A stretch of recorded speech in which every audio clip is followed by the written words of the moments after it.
aya matora biragoranye cyane kuyagereranya n'ibindi bihugu, biragoranye kuko u Rwanda rufite amateka yihariye idasanzwe mu buzima bwa muntu. Rero rwabonye umuyobozi udasanzwe utagereranya n'abandi bayobozi. Buriya niyo tugenda tuvuga ngo ni baba wa taifa, ariko na ba baba wa taifa baba batandukanye. Yego. Baba wa taifa wahagaritse jenoside agashaka uko abantu bashyingurwa mu cyubahiro, akagarura impunzi zakoze zimwe muri zo jenoside, akazituza akazimara impumu, akabwira abantu ngo nimube bamwe, agasanga muri banki nationale nta faranga na rimwe rihari. Ntabwo wamugereranya na Mandela nubwo ari baba wa taifa wa South Africa. Yasanze igihugu cyubatse neza cyane gifite ubukungu bukomeye ku isi. Nujya Durban, ukajya Johannesburg, ukajya hehe, Cape Town, ukajya hehe, urasanga igihugu cyubatse giteye imbere. Ntabwo ari ko u Rwanda rwari rumeze. Nta nubwo Mandela yasanze imirambo aho ngaho agenda ashyingura, agenda avuga ngo bishwe n'abandi. Ntabwo ariko byari bimeze. Ariko ni baba wa taifa wabo bitewe n'ibyo bifuzaga. Noneho nujya no kwa Nyerere nuko nguko, abongereza babaha igihugu aba Tanzania, nawe akagerageza kunga Zanzibar na Tanganyika, ntabwo yahasanze imirambo. Ntabwo muri banki nationale ya Tanzania yahasanze zero. Ntabwo yasanze ibintu batwitse bashenye, ntabwo yabihasanze. Hari ibyo nawe yakoze mugira baba wa taifa mu gihugu cyabo, ariko ntabwo yahuye n'ibibazo nk'ibyo nyakubahwa Kagame Paul yahuye nabyo. U Rwanda ruzaba rumeze rute nyuma y'uko rutagifite nyakubahwa perezida wa repubulika atakiri umuyobozi? Ubona u Rwanda rumeze rute mu gihe nyakubahwa perezida wa repubulika azavuga ati aya matora sindi bujyemo, haratorwa undi? Noneho araramutse avuze ngo ibimaze kubakwa ni imisingi ifatika, ndabona hari undi wajyaho. Afite uburenganzira bwe, ariko natwe tumufiteho uburenganzira, kuko Imana yamutweretse, ntiyatweretse ikirura, yamutweretse nk'umuntu muzima. Icyo gihe nabivuga tuzicara tuvuge, ariko ko ari geopolitike imeze gutya, ko ari ibirura dufite muri Congo, ko ari ibirura dufite i Burundi, ko ari ibirura dufite aha n'aha, ku isi nayo tubona imeze nabi, natwe tukamuha impamvu, argument. Ariko nawe aba yireba kuturusha, kuko umuntu nk'uriya aba areba kure cyane. Noneho abantu bakagaragaza izo argument, nawe kuntu akunda u Rwanda, tukagira aho duhurira.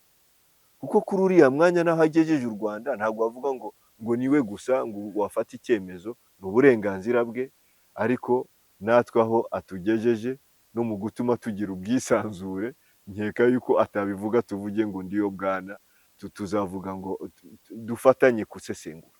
Ntabwo ari kuvuga gusa ngo umuyobozi nk'uwo aravuze ngo ndagiye ngo bayi urakoze, oya. Ni ukubera iki ari abapolitisiye bo mu Burundi, abapolitisiye bo muri Repubulika ya Demokarasi ya Kongo, nibo babiri hanini nanabona n'ingero mbajije amazina nayakubwira, bavuga ko u Rwanda ari ikibazo, kandi mu byo uri kuvuga uri gusobanura nk'aho u Rwanda bwo ari igihugu gitanga ibisubizo. Ubushitani kubona ujya gusenga yakwishimira. Nk'ubu hari abanyamajya bati Honorable Musa Fazil Sheikh arakabya, ahora avuga ibintu byiza gusa, bakavuga ati arashima cyane. Kuki mwahisemo uyu murongo? Kuki mukavuga muti wenda hari ubundi buryo nabinyuzamo ntagiye muri wa murongo? Hari n'abakoresha ijambo ngo inkoma amashyi.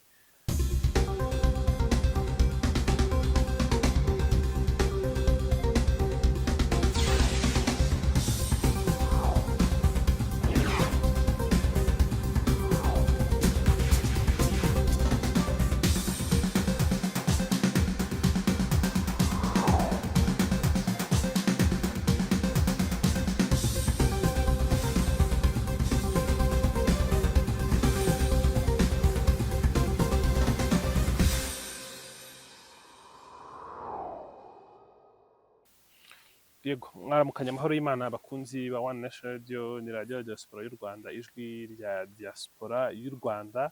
Uyu munsi twishimiye, ni ukuri dutewe ishema kugirana ikiganiro na Sheikh Musa Fazili Honorable ni perezida w'ishyaka ntangarugero muri demokarasi PDI.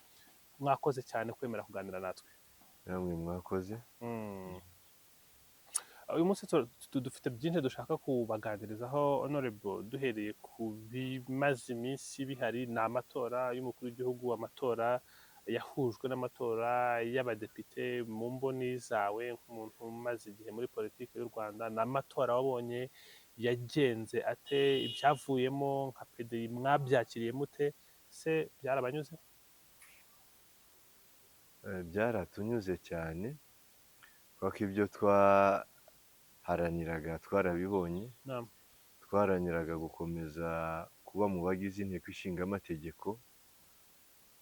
Icya kabiri twaharaniraga ni ukukomeza kuyibamo, ariko tutari muri coalition, tutari mu bufatanye bw'imitwe ya politike iyobowe na RPF Inkotanyi, kubera yuko yari imaze kuturera imyaka igeze kuri 30. Twumva yuko twiyumvamo yuko twakuze ku buryo twagira uko natwe tujyamo, cyane cyane ko twari twamaze guhabwa uburyo buhagije butuma tumenyekana na politiki yacu imenyekana. Ibyo rero turavuga tuti tubyifashishe turebe ko twakomeza kuba mu nteko. Twakuze tutari mu bufatanye. Ibyo rero murumva yuko twabigezeho, dutsinda amatora, tubona 5% kari gateganyijwe. Ubu ni itsinzi mu banyapede, turishimye. Mwaratsinze, mubona imyanya 2 niyo muzaba mufite mu nteko ishinga amategeko. Ni imyanya mubona ihagije muri 80 yari ihari? Ubushize muri manda iherutse 2018 2024, iyi manda twari dufitemo abanyapede 2. Umwe ari ku rutonde ruyobowe na FPR Inkotanyi, undi yaranyuze mu bagore. Twari 2. Uyu munsi ku rutonde rwacu habonetse 2, jyewe na Wasila, hanyuma tubona n'abandi 2 batowe mu nzego z'abagore, ubwo banyuze mu cyiciro cy'abagore. Ubwo urumva ko twabaye 4. Ubwo rero kuba dufite umubare wikubye 2, ndakeka yuko ni iby'agaciro. Dushimira abadutoye n'abandi bose batumye tubigeraho, mu kwiyamamaza, mu gukora iki, hari uruhare benshi bagiye babigiramo. Rero ubwo ngubwo turi mu byishimo muri PDI, kuko kwikuba 2 ni ibintu tutateganyaga ariko twifuzaga. Kuba twarabigezeho rero ni byiza cyane. Honorable, nyihanganire turabanza turebe cyane kuri aya matora, hanyuma tuze twinjiremo imbere neza. Ku birebana n'abantu 4 urabivuze ko aribo mufite, aba baturutse mu byiciro byihariye ndetse n'abatowe.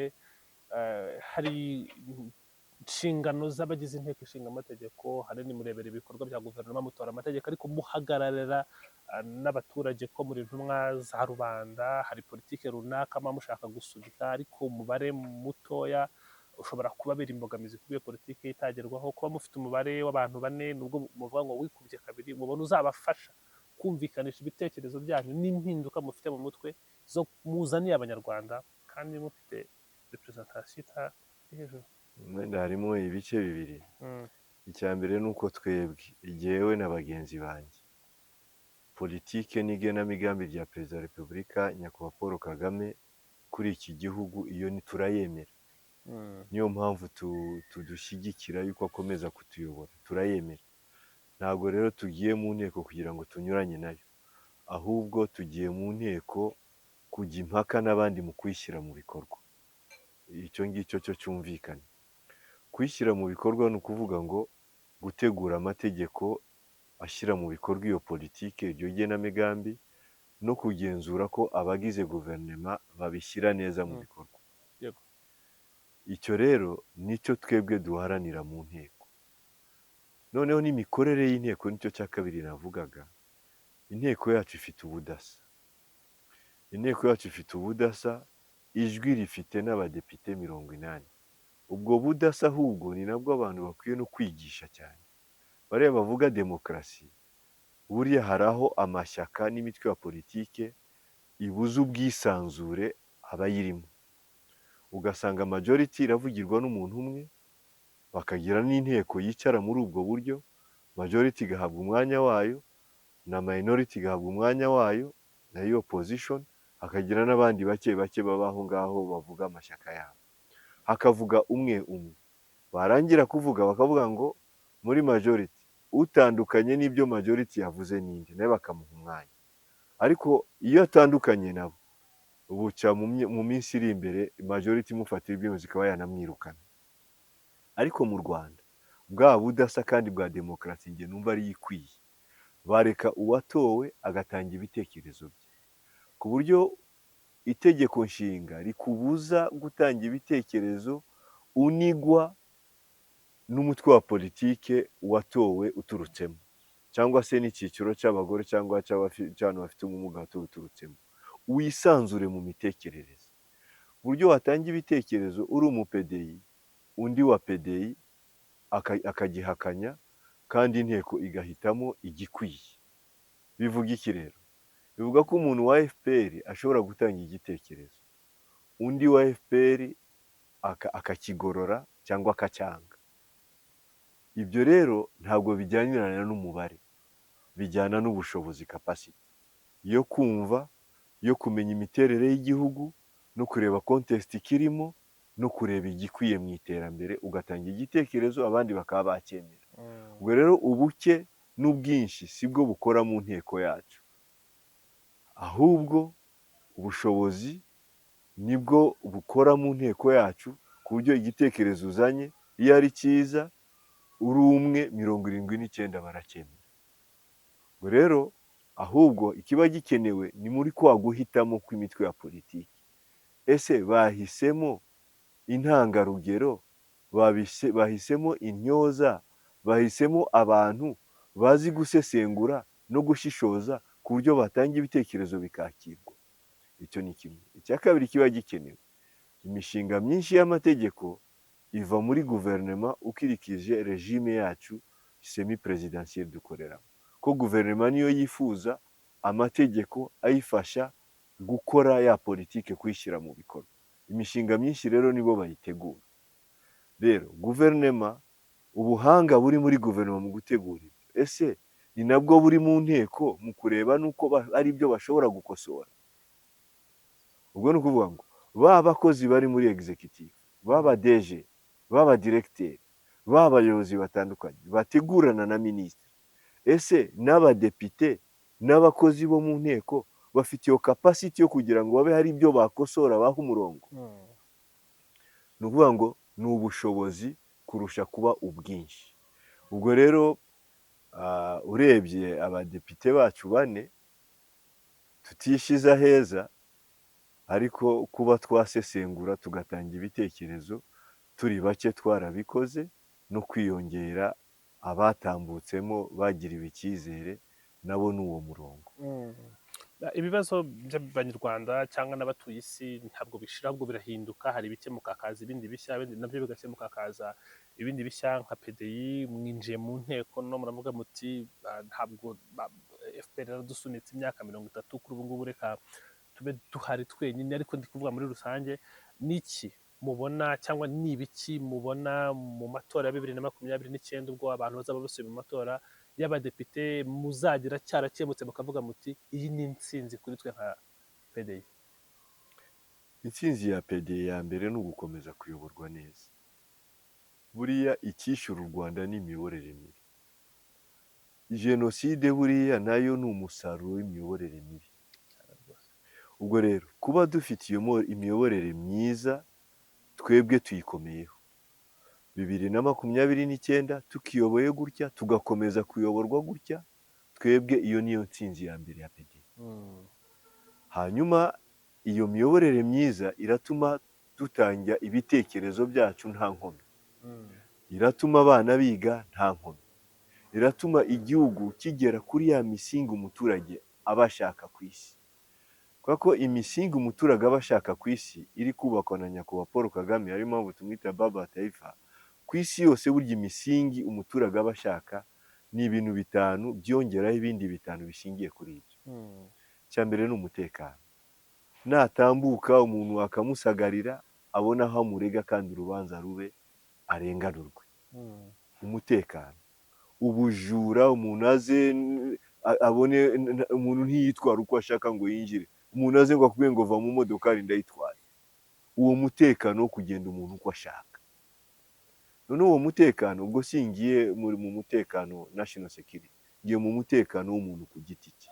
U Rwanda hano kugira ngo umuntu aguhagarike ngo nyereke ibyangombwa haba hari umwotsi babonye, kandi nabyo biba ari bikeya cyane ariko none uwo mutekano ukaza ugasanga hari ibintu bine by'ingenzi byitwa human security bituma n'abantu basimbuka bakajya i Buraya gushaka ubuzima, kuko ibyo bihugu byabo bitabiteguye. Icya mbere, umubyeyi aba ashaka ko umwana we abona aho yiga. Icya kabiri, umubyeyi aba akeneye ko umwana we hamwe nawe ubwe abona ubuzima aho yivuza, health security. Icya gatatu, aba akeneye agira aho aba. Ubwo nimvuga aho yiga ni uburezi kuri bose hano bumaze gufata. Aho yivuza mutuelle de santé ni ubuzima kuri bose bimaze gufata. Aho acumbika icumbi, health security. Noneho ukaza kuri shelter security cyangwa housing security, akagira aho aba, aho atura. Ibyo nabyo twamaze kubona umurongo nyakubahwa baba wa taifa ari kubiha, akubaka amazu bakayaha abaturage bakayaturamo. Ndetse ibi bitandukanye n'iby'i Burayi. I Burayi barayigutiza, hano barayiguha. I Burayi barayigutiza, bagakurikirana uko ubukungu bwawe n'ukuntu uri kugenda witeza imbere, babona umaze kwifasha ukayivamo bakayihunda. Hano barayiguha bakaguha n'icyangombwa, ntabwo bayigutiza. Ubukungu bwacu kubera ko ari bukeya, ibyo ngibyo ntibiragera kuri bose, ariko niyo nzira, umurongo watanzwe. Noneho ibyo byarangira hakaba food security, imirire inafatanye na nutrition security. Kuguhaga ntibihagije, ahubwo ni intungamubiri zihagije zituma ubaho neza, atari uguhaga gusa. Ibyo nabyo urebye hatangiye gutangwa amafaranga, ariya amafaranga agenda ahabwa abatishoboye kugira ngo babone uko babaho. Haza na COVID-19, leta ikabwira ati dufite ibigega, reka dutunge abaturage bacu muri iki gihe. Ubwo iyo umubyeyi abonye imirire, aho atura, aho yigisha umwana, aho amuvuza kandi atekanye, ubwo imisingi y'umutekano w'ibanze ubuzima ubuhari. Abasigaye ibindi bintu bitanu: imigenderanire n'itumanaho. Umuntu avuga ngo ariko hari abo mvukana nabo, hari abo niganye nabo, ese nagira akabaraga ko kubasura? Niyo mpamvu usanga hari inkunganire ishyirwa mu bintu bya transport. Ubu nabyo uwo murongo umaze gutangwa. Umuntu nabigirirwa nabi akavuga ati sinize amategeko, ariko nabona umfasha mu kumburanira, leta imaze gushyiraho nkunganire mu butabera, iriya Pledeo itangwa n'abanyaburaya n'iki byose. Abanyarwanda ubu ngubu utishoboye, umwana mutoya, barareba ukuntu hari amafaranga ashyirwaho, hakareba ukuntu umuntu amwunganira mu rukiko, ayo mafaranga akabafasha. Byaratangijwe. Iyo niyo ya misingi tuba tugenda tuvuga. Noneho ukongeraho n'ibintu byerekeranye n'amazi n'amashanyarazi. Buriya izi tekinoloji appropriée, ibi bintu biratuma ubuzima bworoha. Si n'ubuzima gusa, hari n'ibyo bikemura mu byerekeranye n'ibidukikije. Ibyo ngibyo bimaze kuboneka, umubyeyi akabona umwana ari kugenda abibona, haba hasigaye imyidagaduro. Nayo urabibona hirya no hino ukuntu abanyarwanda bari kwishima bakunze ubuzima. Ibyo bintu bigeze ku 10, iyo umuturage abifite, byo kuvuga ngo uyu nguyu afite igare, uyu afite moto, uyu afite imodoka, uyu afite indege, ibyo ni ukurushanwa mu bukungu, ariko iby'ibanze abantu babifite. Ubwo rero urabona iki gihugu baba taifa amaze kubyubaka. Ibyo ni ibintu umunyarwanda atatekereza. No kubivuga gutyo byari bigoranye kubivuga ubitondagura. Turabivuga ko tubona ko noneho amaze kubishushanya, amaze kugaragaza icyerekezo cyabyo, ko mbere kubitekereza byari bigoranye. Ubwo rero kuvuga ngo 2029 bimeze gute, ni ibyo ngibyo bizaba bikomeje gukura kandi bigenda bisigasirwa, byongerwaho n'ibindi, ku buryo ntawavuga ngo bizaba birangiye ngo bihinduke.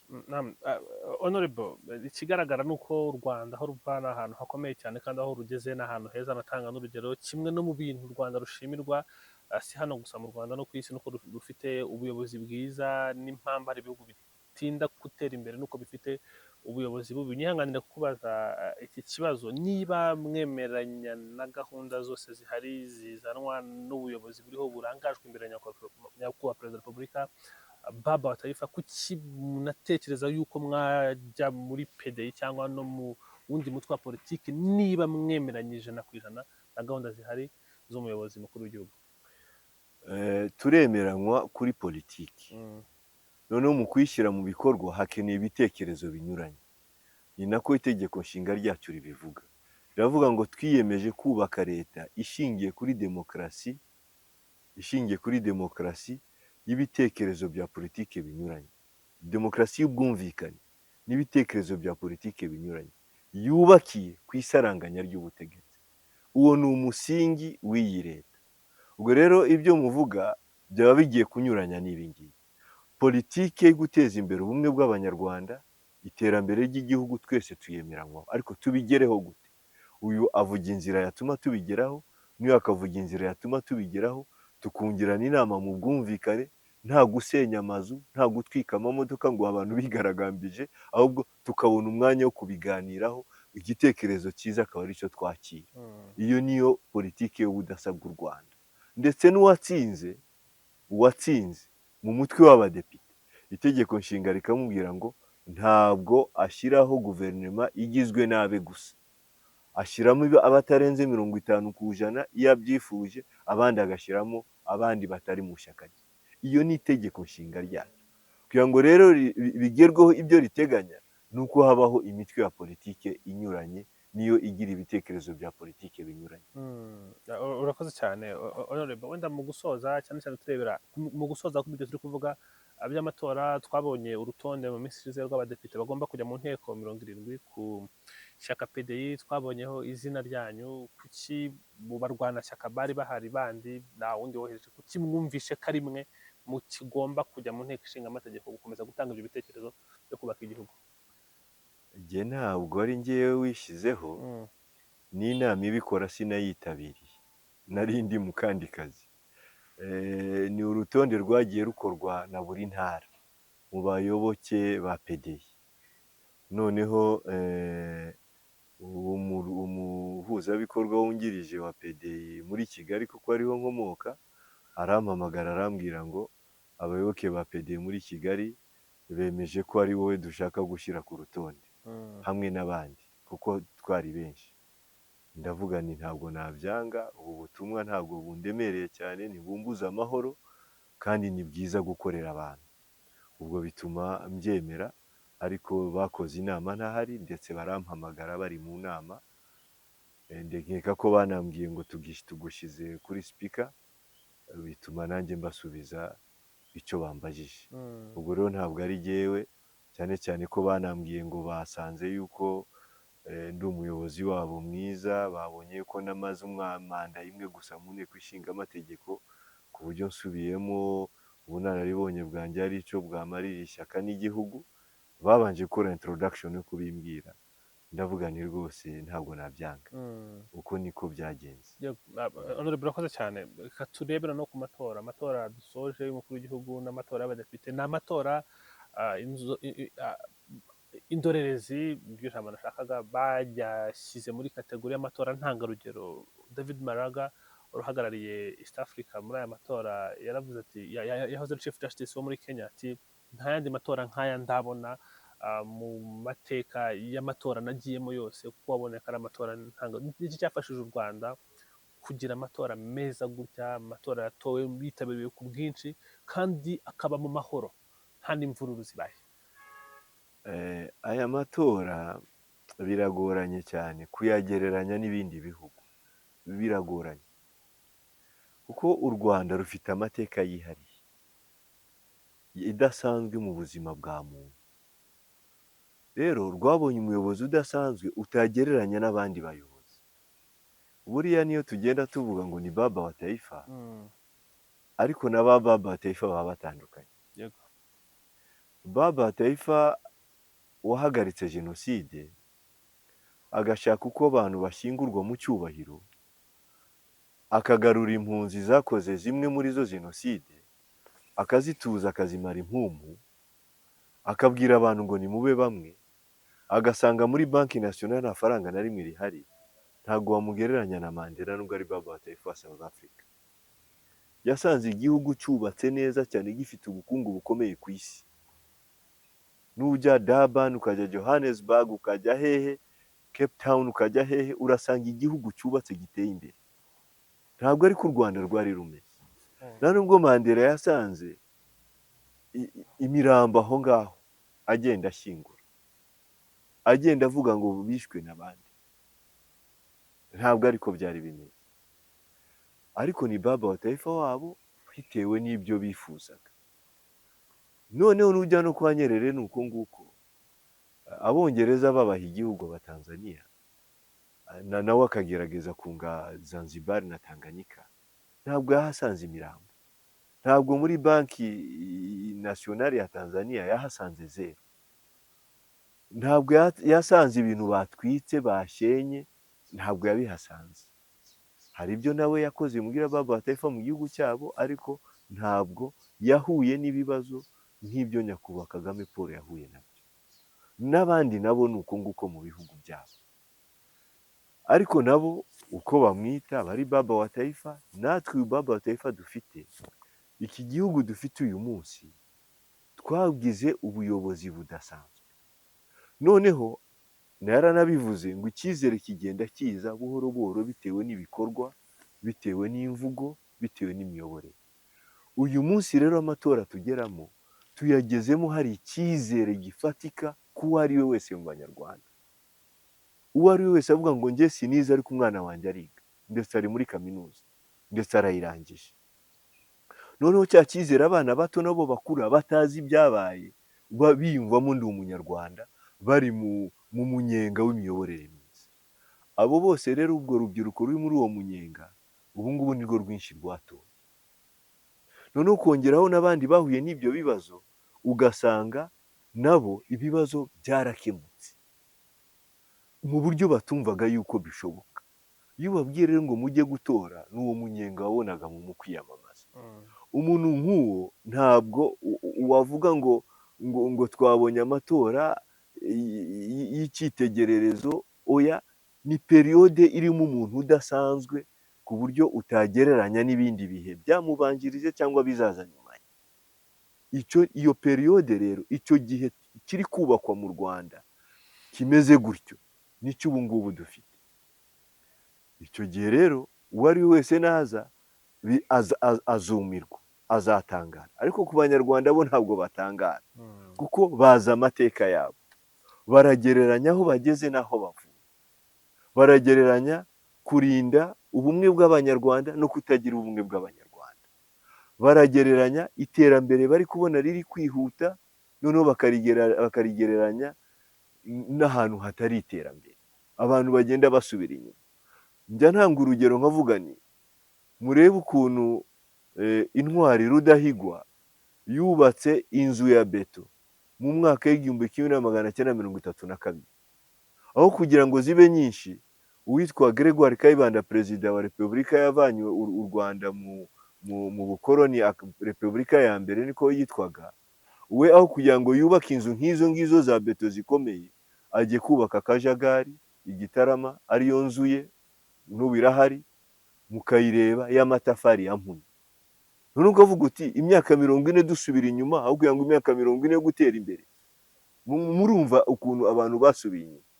32 inzu ya beto mwima, mugende mwirebe, muri 72 nyuma y'imyaka 40, ashigaje umwaka umwe barimo aveho, bamukorere kudeta, yubaka inzu aravuga ngo ni y'amajyambere y'Akajagari nyuma y'imyaka 40. Ubwo urumva ni ugusubira inyuma, kuko mpunyu umuntu ayubaka avuye muri rukarakara, akaba aribwo yubaka mpunyu, akava muri mpunyu akajya muri beto. Noneho we avuye muri beto agiye kuri mpunyu, iyo bamuhinda imyaka 10 yari kujya kuri rukarakara. Urumva rero ibintu nk'ibyo ngibyo Abanyarwanda barabizi, barabibona. kuba rero dufite ubuyobozi nk'ubu ngubu iterambere ryihuse rikomeze kuzamuka ku banyarwanda gutora kuriya rwose ntabwo ari ukuvuga ngo ni ibintu byabateye kumirwa cyangwa iki, ni ibintu babonaga, ahubwo kumirwa ni ukuvuga ngo ijana ku ijana ko tutaribona, niko kumirwa, kuko buri wese arabona itandukaniro mu bari bahari ry'imiyoborere myiza n'imiyoborere mibi. Iterambere kuko n'imiyoborere myiza yo gutuma abantu baticana bakaba bamwe birashoboka, kuko ushobora gusanga abantu baticana ariko badateye imbere, noneho ibyo byose ukabizana, ukazana umutekano, ukazana ubumwe, noneho ugatuma na ba bantu bafatanya bagatera imbere bakaba bamwe. Ibyo rero bahereye aho ngaho babona yuko atari ikintu kidasanzwe cyabaye mu Rwanda, ariko kubera ko babigereranya no mu bihugu byabo niyo mpamvu bavuga ngo ni ibintu bidasanzwe, ariko ku Rwanda ntabwo ari ibintu bidasanzwe, ni ibintu bisanzwe ugereranyije n'ubuyobozi dufite naho butuvana. ariko baravuga ngo ni ibintu bidasanzwe, ariko bakavuga bati nubwo byaba bidasanzwe, nubwo byaba bisanzwe kajana 99.8 umuyobozi yabonye biba biri mu bundi buryo, ntabwo biba ari mu bintu byumvikana. Yes, ariko uramutse urebye jenoside niba yarabaye 100%, abantu ikabatera agahinda bakagira ipfunwe, kuvuga ngo jenoside ntikabaye igisubizo cyawe nuko twabona 100%. Niyo mpamvu tuvuga ngo imibare yacu ku bumwe n'ubwiyunge iri kuzamuka, ariko ntabwo iragera aho twifuza ku 100%. Ko niba twarashenye igihugu 100%, twagombye kucyubaka 100%. Ubwo rero kutahagera nicyo kibazo kurusha kuba none dufite 99. Icyo nicyo gisubizo, kuko abantu bazengurutse muri iki gihugu bakabaza ngo niyo hatabaye jenoside, niyo hatabaye ivangura n'amacakubiri, urazasanga ari 100%. Igisubizo rero cyo kuvanaho ikibi wakagombye n'ubundi nawe kuzuza icyiza nacyo kikaba 100%. Uko niko abanyarwanda babyumva. Ubwo rero iyo mibare irajyanirana n'amateka yacu naho turi kugenda tugera. Urakoze cyane, ni imibare ikomeye cyane, kandi u Rwanda n'igihugu gifite amateka yihariye, n'ibintu ukuntu bikorwa bikwiriye gukorwa mu buryo bwihariye kandi cy'ingenzi, n'umusaruro uvamo n'umuntu wese ntiyakirengagiza icyo cyo barakibona ku matora. Mbere y'uko amatora aba, nuko mwagaragaje ko muzitandukanya na FPR ariko mu bijyanye n'abadepite, ariko ku mukuru w'igihugu mukaba muri kumwe na nyakubahwa perezida wa repubulika. Ntabwo nakubaza impamvu waba uri kumwe na perezida wa repubulika, kuko ahubwo ikibazo ni uko utaba uri kumwe na perezida wa repubulika, kuko ni umuntu w'ingirakamaro. Ariko hano nka PDI hari amashyaka nka Green Party twarayibonye avuga ati twebwe turatanga umukandida, hari abakandida nka Imana bigenga. Kuki PDI mutavuze muti natwe reka tugerageze amahirwe yacu turebe niba kuko abanyarwanda batatugira icyizere bakadutora ku mwanya mukuru w'igihugu? Abantu baba bafite politike zabo, ni n'uburenganzira bwabo, ariko twebwe kuri PDI natwe mu burenganzira bwacu dufite ihame tugenderaho. Ushoboye ibintu niwe dushyigikira, yaba ari muri PDI yaba atari muri PDI. Tumaze kumubona rero nyakubahwa Paul Kagame, tukabona yuko muri twebwe ntawahangana nawe, ntawe ufite impano nk'iyi, icyo gihe twumvise muri twebwe dukora inama, twemeza yuko tumushyigikira akatubera perezida, natwe tukamubera abaturage beza bungurana inama, batanga ibitekerezo, akagira ibyo afata n'ibyo areka, kubera yuko afite impano yihariye. Twebwe niwo murongo wacu, iyo tubonye umuntu aturusha turamushyigikira. Ubwo rero mu kumushyigikira nuko tumushyigikira kuri uwo mwanya wa perezida, natwe tukamubera abaturage beza, kuko abaturage hari inshingano bagira inshingano yo gukora, kuko ntiyakora wenyine. Ntabwo yaba perezida ngo abe n'umukuru w'umudugudu, ngo abe n'umukuru w'isibo. Iyo yose ni imyanya abantu bajyamo bakamufasha, ariko we uko ameze, uko ateye, imiterere ye, ntabwo wamufata ngo umugereranye na Musa Fazili, ngo umugereranye na Mukamabasa turi muri PDI na Harerimana Fatoya. Twebwe ntabwo tujya dukora ibintu bitari byo, turi ishyaka ntangarugero. Ishyaka ntangarugero ni ukuvuga ngo izuba ni izuba, ukwezi ni ukwezi, amanywa ni amanywa, ijoro ni ijoro. Ubushobozi bwe, imikorere ye, kurarama kwe mu gufata ibyemezo, impuhwe agira, kuko atazigira igihugu ntabwo cyari kuba kiraho kiri. Impuhwe agira hano, ukareba ukuntu abantu hano bishe abandi, ukareba ukuntu hano bagira amafuti, ukavuga uti hari ukuntu avuga ngo ariko se ko ari bo mfite ndabigirane, ati ahubwo mfite inshingano yo kubigisha, agahitamo kubigisha aho kugira ngo abirukane, kandi koko ejo ugasanga bavuyemo abantu bazima. Uwo mvuga njye ndamuzi akoserezwa, ndamuzi atekereza, ndamuzi afata ibyemezo. Ubwo rero ntabwo ameze nkatwe, turi mu bihe bidasanzwe Imana yaduhaye kuduhoza, tubone umuhoza uza kuduhoza, yubaka imisingi y'u Rwanda rudashobora kuzasenyuka, ku bumwe bwarwo, ku mutekano warwo, ku iterambere yarwo. Rero ntiwavuga ngo nanjye ndajya kwiyamamaza, uwiyamamaza ni uburenganzira bwe, ariko jyewe nakubeshya iriya mibare jyewe nta nubwo intangaza, ahubwo nabonaga ari mikeya nkurikije ibintu yakoze muri iki gihugu, kandi si iki gihugu gusa, ubirebe no hanze. Iyi African Union tuvuga nawe yabagamo akajagari gakomeye, ufite imbaraga kurusha abandi ashaka kuyiyobora, Kadafaza akaza ashaka kubijyana uko abyumva. Wavuga ngo ibyo uvuga si byo, akumva yuko afite amafaranga n'igitugu, ariko araza arababwira amafaranga buri wese arayafite. Twashyizeho kota ituma African Union igira amafaranga ibasha gukora, ndetse ejo n'ejo bundi ikazajya igira n'aho itera inkunga kugira ngo igende ibafasha mu miyoborere. Ibyo ntabwo yabikoreye u Rwanda gusa, ni African Union ubu ngubu bamaze kugira amafaranga atuma babasha gukora, inkunga z'amahanga zigenda zigabanuka. Niba ari umuntu ugira gutyo ukumva agiye mu mahanga, amahanga bari kumushaka avuga ijambo rifatika, ntabwo ari nk'aba bandi wagenda ngo bavuge indagara cyangwa iki. Ni ibitekerezo byubaka bamubonamo. Ubwo rero umuntu dufite ni umuntu udasanzwe, Imana yateguye mu bihe byabyo, igikenewe ni ukumwumva no kumwumvira kugira ngo bitugirire akamaro.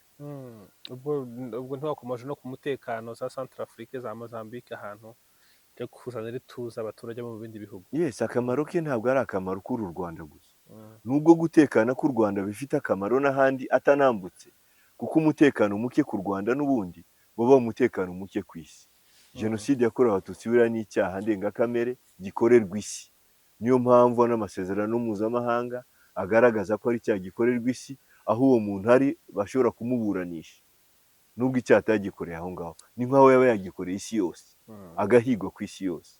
Noneho ibyo ngibyo ukavuga ngo umutekano mukeya ugera ku isi yose, ni ukuvuga ngo niyo ubujije wa mutekano mukeya, inyungu zigera ku isi yose, ni ukuvuga ngo iterambere ry'u Rwanda rigera ku isi yose.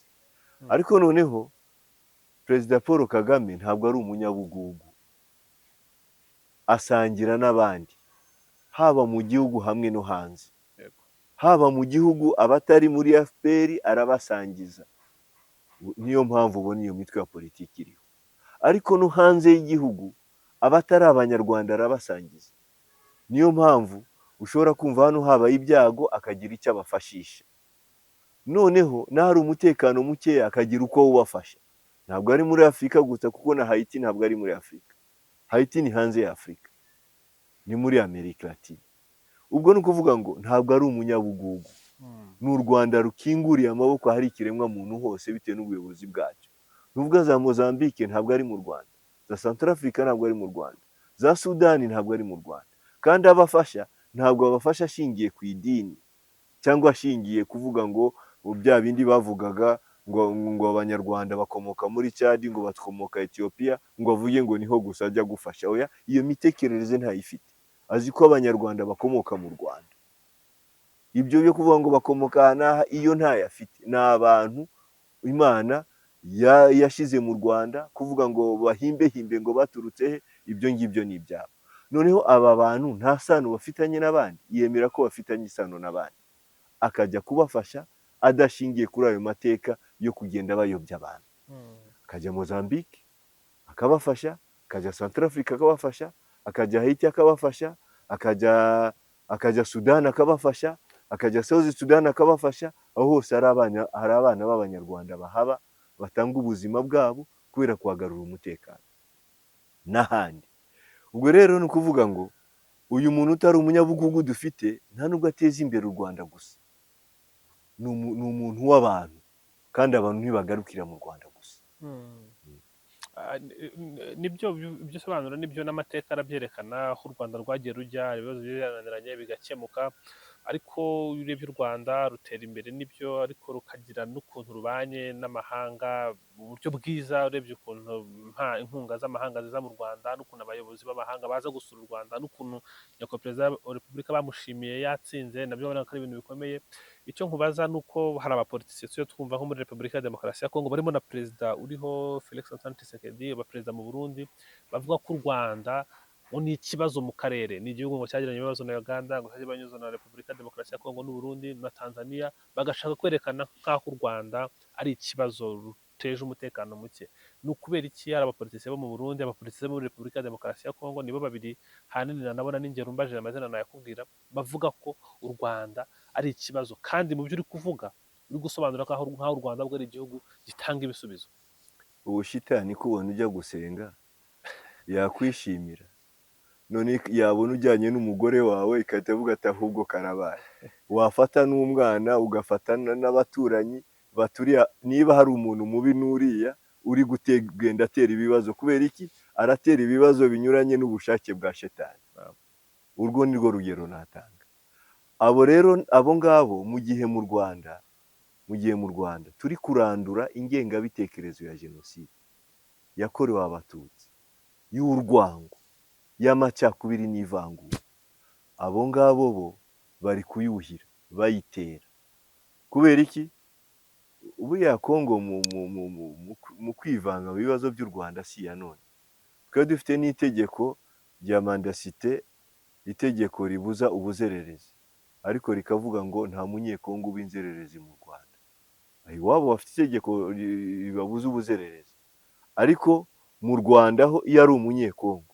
ngo we ntabwo yitwa inzererezi mu Rwanda ubu iyi guverinoma niyo yabivanyeho muri bwa bwigenge bwacu no mu butabera no mu mategeko ubu rero Kongo no muri 90 mu ntambara yo kwibohora Kongo yaje gutabara abantu bakoze jenoside abanyekongo baraje n'63 baraje ubwo inyenzi zagendaga zitera nuvuga ngo Kongo yabonaga u Rwanda nk'akarwa kayo kuba u Rwanda rugiye kuyoborwa neza none n'abakongomani bakaba banarureberaho ntabwo Kongo iri kubyumva kuko n'igihe cy'ubukoroni umubirigi wabaga muri Kongo niwe wayoboraga u Rwanda n'u Burundi hano hakaba abamuhagarariye ariko we ari ubiyobora kuba rero uyu munsi yumva yuko mu mvugo zabo ka gahugu gatoya ariko gafite ishema ariko kari gukora ibitangaza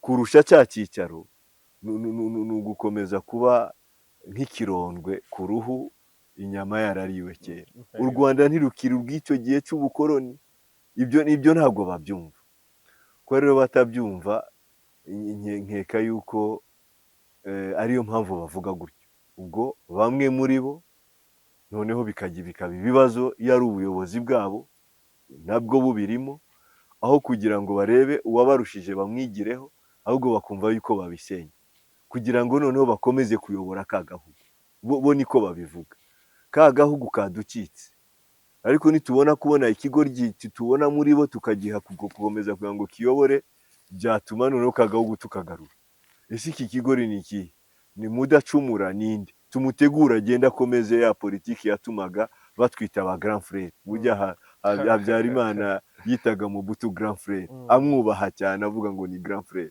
ati ibi bigomba kugaruka ariko urebye n'ukwibeshya kuko imbaraga ryo bararitakaje imbaraga zabaye muri za 97 mpaka mu buto akiruka agapfira hanze uwo ni marishari sinzi ko umusivili ariwe noneho wazigira ntabwo ariwe wazigira umusivili marishari yarahunze ahunga abana bagenda n'amaguru bataragira n'ibikoresho uyu munsi bafite ibikoresho bikomeye n'ubushake bwo gukomeza kurinda igihugu burahari rero niba marishari yarahunze nonaha u Rwanda rushatse ko n'umusivili ahunga byashoboka nuko rutivanga mu bibazo byabo urakoze cyane ni abantu benshi bajya babyuza reka tubagarukeho honorable nkamwe muri mu bantu cyane babaye muri politike itandukanye mu Rwanda bajyanye n'umurongo igihugu gifite. Ndakubaza n'iki cyagufashije kumva ko umutima wawe ugomba kuwugumisha ku gihugu mu gihe hari abandi tubona bahabwa imyanya ukajya kubona bashatse kwikubiraho ibintu,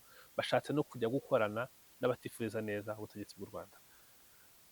ubundi ubuyobozi bwiza bugusaba ibintu bitatu: hari ideology, hari integrity, hari na combativity mu kazi. Mm. Ni ukuvuga ngo ingengabitekerezo yawe murahuje. Kuri jyewe iyo umuntu avuze ubumwe, ubwo turahuje, kuko amacakubiri niyo atageza kuri jenoside, kuko ugomba kuzana amacakubiri atatanya imbaraga ku buryo abantu bagombaga kuba bamwe bakagira icyo bageraho batangira kuryana bigatuma batakigeraho. Icya kabiri ni integrity. Kuba inyangamugayo bigutwaye iki? urajya kuba umujura ufate ibyo utateganyirijwe kubera iki? Uko wakwiba kose, ibyo Imana yaguteganyirije gushyira mu nda yawe nibyo uzashyiramo. Niba utanabibonye uzarwara imyaka 10 bagushyiramo za serumu kugira ngo cya giciro cya za serumu gihwanye n'ibyo Imana yakwandikiye. None urajya kwiba kubera iki? Urajya kurenganya umuntu kubera iki? Ubwo ni ukuvuga ngo ubahiriza amategeko uko yakabaye. Noneho icya gatatu, ibyo ushinzwe ubikorana imbaraga wumva ko ari ibyawe, kandi koko igihugu ni icyawe, ntawe ugisiganira. Niba igihugu ari icyawe ntawe ugisigarira, koresha imbaraga kugira ngo ibyo ushinzwe n'undi ibyo ashinzwe mubihurize hamwe mutere imbere.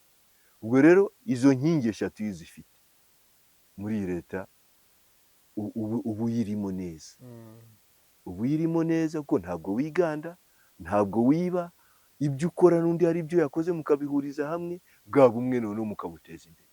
Ubwo njye nta nubwo nari nkeneye kubyigishwa, niko kamere yakagombye kumenya. Ubumwe ntiwabureka, ubunyangamugayo ntiwabureka, gukorana umurava ibyo ushinzwe ntukwiye kubireka, kuko nutabikorana umurava ntabwo uri bugere ku giteganyijwe. Ubona izo ndangagaciro ziri mu bantu benshi, igihugu cyakihuta mu iterambere? Zirahari cyane cyane mu rubyiruko. Abakuze bangana nanjye bambabarira, ariko nuko mbyumva. Nubona imbaraga z'urubyiruko kuva rwatangira kugira noneho uruhare runini mu miyoborere, reba urugero mu mwaka w'ibihumbi 2021 na 2022, ingengo y'imari twatoye mu nteko ishinga amategeko yari igeze kuri triliyoni 2 na miliyari hafi 400. Mu mwaka ukurikiye 2021 na 2023, izo mbaraga zatumye hajya kuboneka triliyoni ni miliyari hafi 900, ziburaho make ngo bibe triliyoni.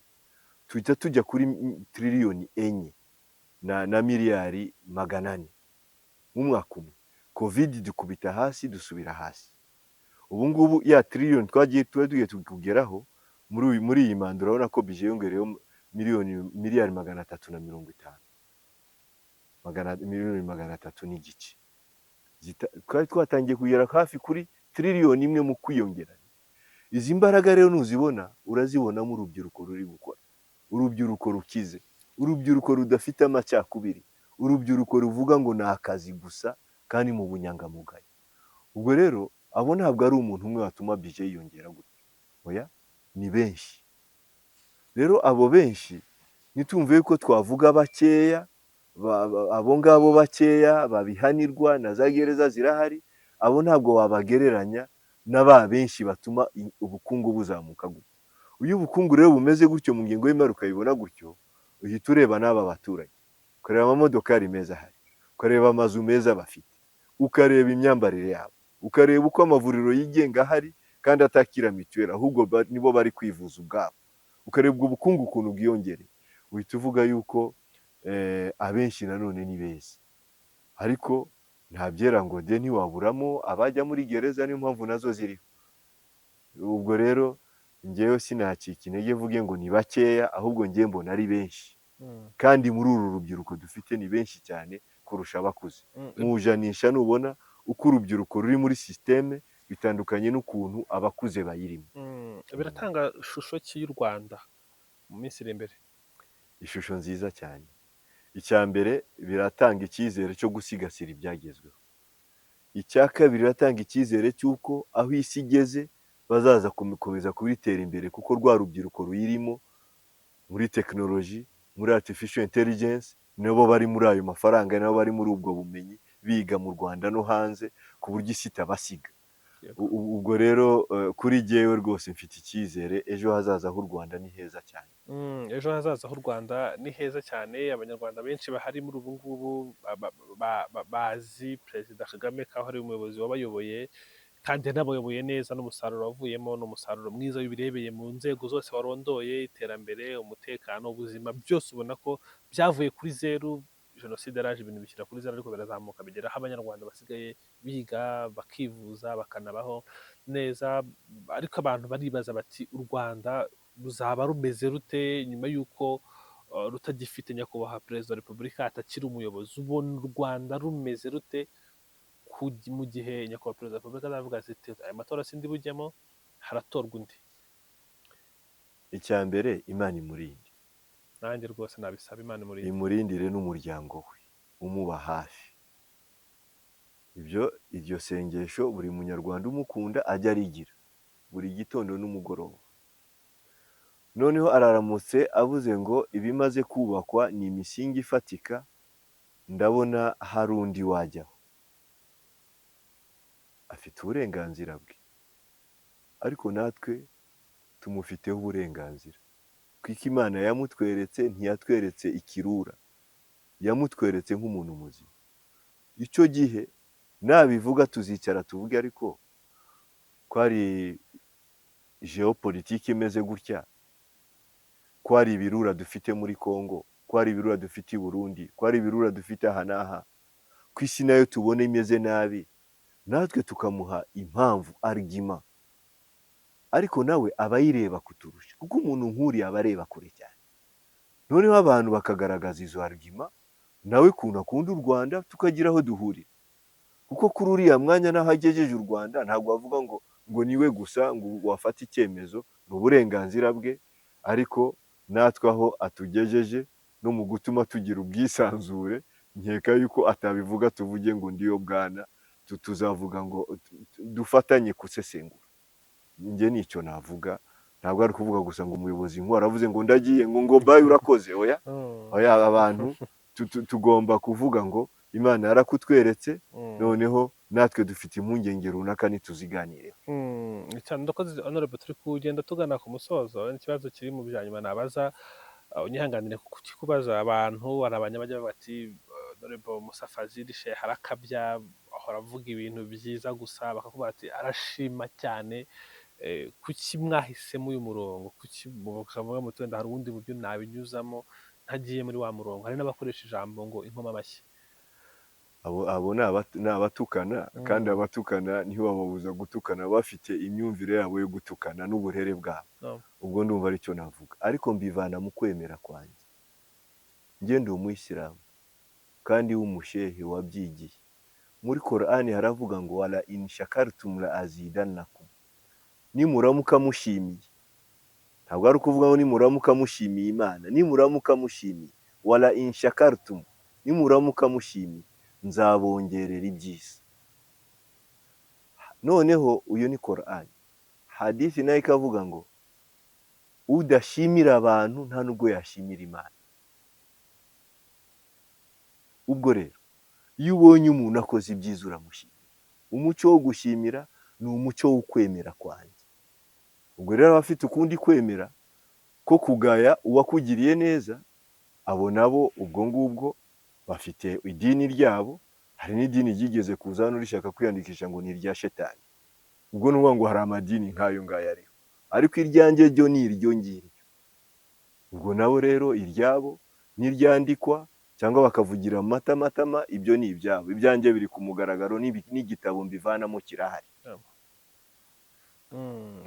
Urakoze cyane Honorable, reka mbashimire n'ukuri, mwagize neza ku kiganiro cyiza kirimo ibitekerezo byinshi kandi byumvikana, mwemeye kuduha nka One Nation Radio. Murakoze cyane namwe, kandi nashimye n'ukuntu mubaza, n'ibiganiro byiza, ubwo tuzakomeza gukorana. Murakoze cyane kuduha iryo sezerano, gukomeza kubona ibitekerezo byanyu birakomeye cyane, abantu benshi baba bakeneye kubyumva. Namwe mwakoze kandi mwatwakiriye neza. Murakoze. Asante sana. Asante.